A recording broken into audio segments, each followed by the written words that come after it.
जय हिंद। देखिए समझते हैं हम लोग, भारत 24 ठो सेकेंड हैंड जो फ्रांस रिजेक्ट कर दिया, उस रिजेक्ट मिराज 2000 को क्यों खरीद रहा है, और रेलवे का जो ग्रुप डी के एग्जाम को लेकर, इसके बारे में टोटल समझते हैं। देखिए अभी जो पाकिस्तान जो है वो भी एक JF-17 थंडर है, इसको अर्जेंटीना को बेचने का प्लान किया रहा था। हुआ क्या कि पाकिस्तान क्रिकेट बोर्ड जो टीम मैच कराने वाली थी उसमें न्यूजीलैंड जो है वो आने से मना कर दिया, कहा कि हम सिक्योरिटी कारण से नहीं आएंगे। हालांकि पाकिस्तानियों का कहना था कि जितनी न्यूजीलैंड के पास फौज है उससे ज्यादा ये फौजी ये लोग न्यूजीलैंड की सुरक्षा में लगाएंगे। तो इससे यही पता चलता है कि वो कितना अशांत देश है जहां इतनी बड़ी फौज लगाना पड़ता है केवल 11 लोगों को खेलने के लिए। न्यूजीलैंड ने जैसे कैंसिल किया, उसके बाद इंग्लैंड ने भी कैंसिल कर दिया। इसमें PCB यानी पाकिस्तान क्रिकेट बोर्ड को बहुत ज्यादा घाटा लगा है। वो इसके लिए कह रहे हैं कि वो इंटरनेशनल जो क्रिकेट काउंसिल है वहां पे भी जाएंगे। अभी कहीं चिल्लाएं से क्या फर्क पड़ता है, लेकिन पाकिस्तान ने सोचा इसके लिए क्यों ना वो लोग इंग्लैंड को सबक सिखाएं। इसलिए इंग्लैंड जो है उसका अर्जेंटीना के साथ 1982 से विवाद चल रहा है। अब पाकिस्तान ने सोचा कि इस विवाद को हम लोग और अच्छा करते हैं, मतलब वो और बढ़ावा चाहता है। तो इंग्लैंड जो है वो अर्जेंटीना से विवाद चल रहा है, तो ये लोग अर्जेंटीना को JF-17 जो थंडर है चाइना के साथ इन लोगों ने मिलकर बनाया। हालांकि ये बहुत एडवांस नहीं है, इतना ही एडवांस रहता तो चाइना के पास ये क्यों नहीं है। ये पाकिस्तान को थमा दिया है चाइना की, लो इसी झुंझुना से खेलते रहो। हालांकि ये उतना एडवांस नहीं है, हाँ नया प्रोडक्शन है, प्रोडक्शन लाइन में नया है, इस वजह से थोड़ा सा वर्किंग में इसका फाइननेस थोड़ा ज्यादा है। तो ये 5000 करोड़ की डील थी। पाकिस्तानियों ने पूरा ढिंडोरा पीट दिया कि हम 12 ठो जहाज बेचेंगे, 5000 करोड़ आएगा। तो उनके लिए 5000 करोड़ रुपया बहुत ज्यादा है। हमारे यहाँ तो नेतवा इतना हर साल घोटाला करके लूट देते हैं सब।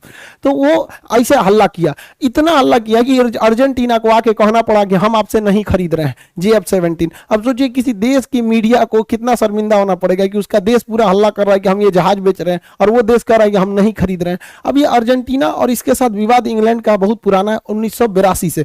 अब यहाँ अभी हाल फिलहाल में नक्शा के बैच में साउथ अमेरिका पढ़ा है, तो ये अर्जेंटीना के पास एक द्वीप है, ये देश है अर्जेंटीना। दुनिया में दूसरे सबसे ज्यादा यहूदी अगर इजराइल के पास बात कहीं रहते हैं तो अर्जेंटीना में। तो अर्जेंटीना के पास ये छोटा सा द्वीप है जिसका नाम है फॉकलैंड। फॉकलैंड के नाम पर यहाँ एक ठंडी जलधारा भी है, फॉकलैंड की जलधारा। तो इस पर अधिकार है ब्रिटेन का। अब यहां से ब्रिटेन यहां पर कैसे अधिकार किया है, तो यहां पे इस आइलैंड पर उसका शुरू से कब्जा है। अब ब्रिटेन का तो यहाँ डिगो गार्सिया पर भी कब्जा है यहाँ पर, क्योंकि उसने भारत को आजाद किया, डिगो गार्सिया को नहीं किया। फ्रांस का यहाँ रियूनियन द्वीप पर अधिकार है। तो ऐसे बहुत सारे लोग पे सब बहुत कब्जा करके रखा है। तो 1982 में अर्जेंटीना ने क्या किया, इस पे युद्ध कर दिया और कहा कि ये मेरा होगा।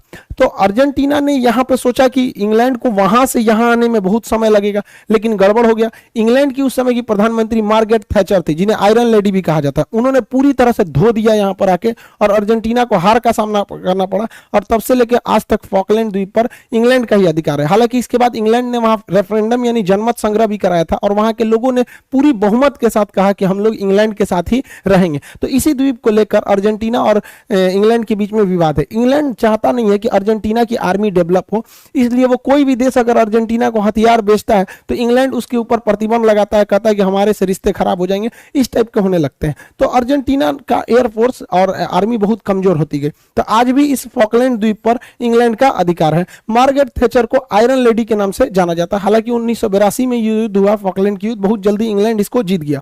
अब अर्जेंटीना जो है वो किसी देश से अगर टैंक खरीदने जाएगा तो इंग्लैंड उस पर कहता है कि अगर उसको बेचेंगे तो हमसे रिलेशन खराब होगा। इस वजह से अर्जेंटीना की एयरफोर्स बहुत ही कमजोर हो गई। तो उसको चाहिए था एयरफोर्स के लिए लड़ाकू जहाजें। अब कोई देश तैयार नहीं, अमेरिका, ब्रिटेन, फ्रांस, ये सब एक दूसरे के एलाइज हैं, ये देने को तैयार नहीं थे। अब रसिया जो है वो इसको दे सकता है, बट इन लोग बहुत ज्यादा संख्या में खरीदेंगे भी नहीं। तो इसलिए इन्होंने पाकिस्तान से JF-17 खरीदने की बात कही, लेकिन पाकिस्तान को अड़ंगा लगा दिया इंग्लैंड ने। क्योंकि पाकिस्तान ने जो JF-17 जहाज बनाया है उसमें जो इजेक्शन सीट लगी है, ये इजेक्शन सीट भी इंग्लैंड ही बनाता है। और दुनिया में 90% जितने जहाज हैं उसमें इजेक्शन सीट इंग्लैंड ही बनाता है। इस इजेक्शन सीट के नीचे रॉकेट लगे होते हैं। कभी भी इमरजेंसी में जहाज में पायलट को निकलना होता है तो इस इजेक्शन सीट के ऊपर ये हुक होता है। ये हुक जैसे ही ये रॉकेट ब्लास्ट करता है, नीचे से ऐसे हुक खींचेगा तो इस रॉकेट में ब्लास्ट होगा और ये ऊपर का शीशा तोड़ देता है। ये ऊपर जो शीशा लगा होता है उसको तोड़ देता है और तेजी से फेंकता है पायलट को, और पायलट ऊपर जाता है। इस इजेक्शन सीट के पीछे पैराशूट लगे होते हैं, सब चीज ऑटोमेटिक होता है, बस इजेक्शन सीट खुलेगा और पायलट ना आराम से बच जाता है।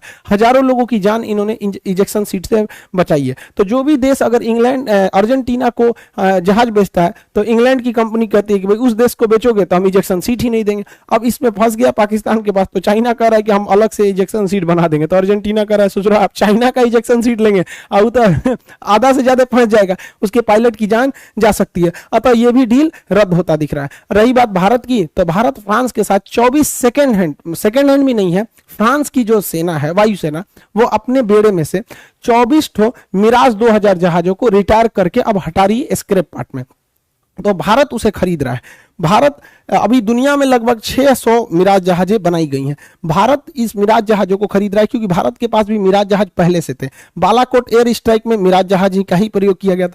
कारगिल की लड़ाई में पाकिस्तान का बलात्कार करके चला आया था यही मिराज जहाज ने। तो मिराज जहाज की परफॉर्मेंस बहुत तगड़ी है, खास करके पहाड़ी एरिया की लड़ाई में। तो लेकिन मिराज जहाज अब प्रोडक्शन लाइन में बंद हो चुका है, इसलिए इसके स्पेयर पार्ट्स, कुछ पार्ट बिगड़ जाते हैं। तो ये 10 साल पहले इसका प्रोडक्शन बंद हो चुका है, तो बड़ा मुश्किल से मिलता है। इसलिए भारत बड़ी सस्ता दाम से 12 करोड़ में एक ठो, यानी टोटल 24 जहाज को 300 करोड़ में खरीदा है, जबकि राफेल को खरीदने में एक के वो जहाज 1600 करोड़ की आ रही है। और इसने हम लोगों ने 300 करोड़ रुपए में मामूली दाम में हम लोगों ने 24 ठो मिराज जहाज खरीद लिया। अब ये जहाज क्यों खरीदा गया? क्योंकि एयर चीफ मार्शल का कहना है कि ये जहाज अभी कंडीशन में है, इनका रिकॉर्ड बहुत अच्छा है और 2030 से 35 तक इसे हम लोग आराम से खींच जाएंगे। लेकिन उस दौरान इसके पार्ट्स में कुछ घिसावट आती है, जैसे गाड़ियों में भी कुछ घिसावट वगैरह आती है, तो नए पार्ट्स लगाने पड़ते हैं। तो चूंकि कंपनी इस मॉडल को बनाना बंद कर दी है, तो आने वाले समय में इसके पार्ट्स का मिलना बहुत मुश्किल हो जाएगा। इसलिए भारत ने होशियारी करके इन जहाजों को खरीद लिया है और ये जहाज कंटेनर में भर के आएंगे, उड़ के नहीं आ पाएंगे और इसको केवल रखा जाएगा स्पेयर पार्ट्स में। मान के चलिए किसी जहाज का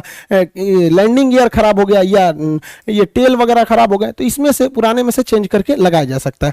जैसे इसके अंदर जो भी प्रोडक्शन, ऐसे स्पेयर पार्ट्स में बहुत सारे पार्ट्स लगे होते हैं जहाजों में। अब जहाज जब कंपनी ने मॉडल बंद कर देती है तो उसके पार्ट्स मिलना भी मुश्किल हो जाता है। जैसे अभी आप खुद सोचिएगा नोकिया 1100 का कोई पार्ट्स ढूंढना नहीं मिलेगा क्योंकि वो बंद हो चुका है मॉडल। सैमसंग का, नोकिया का जो पुराने मॉडल थे 30, 32, 16, 80, ये सब जो मोबाइल चलते थे उस समय का, जो स्क्रीन टच वाला, उसका अगर कोई पार्ट्स बिगड़ जाएगा, अब नहीं मिल पाता है मुश्किल से, तो एक ही रास्ता है, दूसरे मोबाइल में से निकाल के दुकानदार आपको लगा देता है, उस पहले से रहता है। इसलिए भारत 24 जो जहाज खरीद रहा है उड़ने के कंडीशन में नहीं है, केवल इसलिए खरीद रहा है कि उसके स्पेयर पार्ट्स लगाए जा सके, क्योंकि जब मॉडल नंबर बंद हो जाता है तो बड़ा मुश्किल से वो चीज मिलता है। आपको एग्जांपल पे समझाते हैं।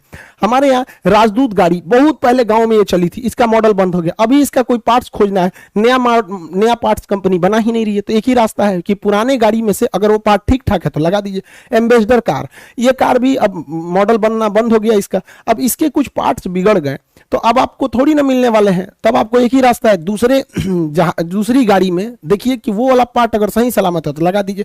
हम लोग के साथ यही समस्या होने वाला है। भारत का सबसे बड़ा स्ट्रेटेजिक एयरलिफ्टर जो था C-17 ग्लोब मास्टर, हम लोगों ने इसे 15 से भी ज्यादा संख्या में खरीदा अमेरिका से, बहुत बेहतरीन जहाज है। लेकिन गलती क्या हो गई कि 2015 में बोइंग ने इस मॉडल को बनाना बंद कर दिया। अब देखिए 2015 में इसको जब बंद किया गया तो अभी तो इसके पार्ट्स इजीली अवेलेबल हो जाएंगे क्योंकि दुनिया में बहुत देशों के पास ये जहाज अवेलेबल। लेकिन इन जहाजों की लाइफ काफी लंबी होती है, 50 साल 60 साल ये लोग चलते हैं। तो आप सोचिए अभी 2015 में बंद हुआ है, लेकिन 2050 में अगर इस जहाज की हमको कोई पार्ट्स की जरूरत पड़ी, सपोज कि इसका साइड का ये विलनेट उड़ गया हो या फिर एक इंजन में प्रॉब्लम आ गया, कोई एक पार्ट्स बिगड़ जाए, तो आने वाले 50 साल में कंपनी थोड़ी ना उतना बना के बैठी रहेगी। बोइंग तो कहती कि भाई मॉडल ही बंद हो गया, अब बड़ी मुश्किल से मिलेगा, या फिर 2 महीना वेट कीजिए, 2 महीना वेट कीजिएगा तो 2 महीना इसको ग्राउंड करके रखिए। तो वही कंडीशन, तो भारत आगे भी यही करेगा। क्या करेगा कि अगर कोई देश अपना C-17 को अगर रिटायर करेगा तो भारत उसको कबाड़ के तौर पे खरीद लेगा कि इसमें से निकाल के उसमें कस देंगे। इसी को कहा जाता है देसी जुगाड़। इसमें कोई गलत बात नहीं है, हम लोग हमेशा से देसी जुगाड़ करते हैं। हमारे यहाँ भी कोई चीज बच हो जाता है तो आदमी कबाड़ में रख देता है, अरे कोनो दूसरी चीज में आदमी लगा देगा वहां। जिस तरह ये कंपनी अपना मॉडल नंबर बंद कर देती है पुराना समझ के, उसी तरह भारत में एसएससी और रेलवे एग्जाम का फॉर्म निकाल देते हैं, पैसा ले लेते हैं, उसके बाद एग्जाम डेट निकालने के टाइम पे ये मॉडल नंबर की तरह एग्जाम डेट बदल देते हैं। इसके लिए स्टूडेंट्स को, टीचर को कैंपेन चलानी पड़ती है। अब कल ग्रुप डी के एग्जाम के लिए कैंपेन चलेगा। अब ट्विटर पे ये पहला देश बनते जा रहा है, डिजिटल इंडिया का यही फायदा है, #railway group D exam date. अब भाई एग्जाम डेट मतलब एनटीपीसी का लड़के एग्जाम डेट लिया गया, अब उसके एनटीपीसी का तो हो गया, अब ग्रुप डी का लिया जाएगा, बहुत जल्दी ग्रुप डी का भी हो जाएगा। हालांकि देखिए हम लोग ये जो 27 तारीख का डेट डिसाइड कर दिया गया, ये अचानक डिसाइड हुआ है, लेकिन फिर भी जब आप स्टूडेंट रहेंगे तो हम टीचर लोग को तो इंडिया के सारे टीचर्स तो आएंगे ही आएंगे, लेकिन हाँ फिर भी एक चीज ध्यान से रखिए कि डेट डिसाइड करने से पहले ग्रुपिंग बना लीजिए लोग, सारे लोग मिलकर कि हम लोग को इस दिन कैंपेन करना है। ऐसा नहीं कि हाँ इस दिन कैंपेन करना है, आप भी साथ दीजिए, आप भी साथ दीजिए, इस तरह से नहीं होता है। रीजन क्या देखिए, अभी मोदी जी विदेश से जस्ट आए हैं, अब कल पूरी मीडिया चर्चा करेगी मोदी जी इस रंग का कपड़ा पहने थे, ऐसे रंग का कंबल ओढ़े थे, ऐसे छाता लगाए थे, ऐसे 3 बार नीचे उतरे हैं, चाय पिए हैं, बिस्कुट खाए हैं, सोने गए हैं, रजाई ओढ़े, इसी सब में मीडिया इस चीज को निकाल दे। इसलिए हम लोग को डेट डिसाइड करना है, तो 27 तारीख को तो हम लोग करेंगे ही करेंगे। साथ ही 2 अक्टूबर गांधी जयंती है, तो उस दिन भी हम लोग अगर इसको करेंगे तो गवर्नमेंट का ज्यादा ध्यान जाएगा वहां पर। तो कोशिश करना चाहिए कि पहले प्लानिंग करें कि हाँ इस दिन करना है, ना कि प्लानिंग करने के बाद सोचे कि सब लोग आए। लेकिन कोई बात नहीं, इतनी संख्या ही है आजकल पढ़े लिखे लोगों की, कोई कमी नहीं है, सारे लोग इस ट्विटर कैंपेन को सक्सेस बनाएंगे।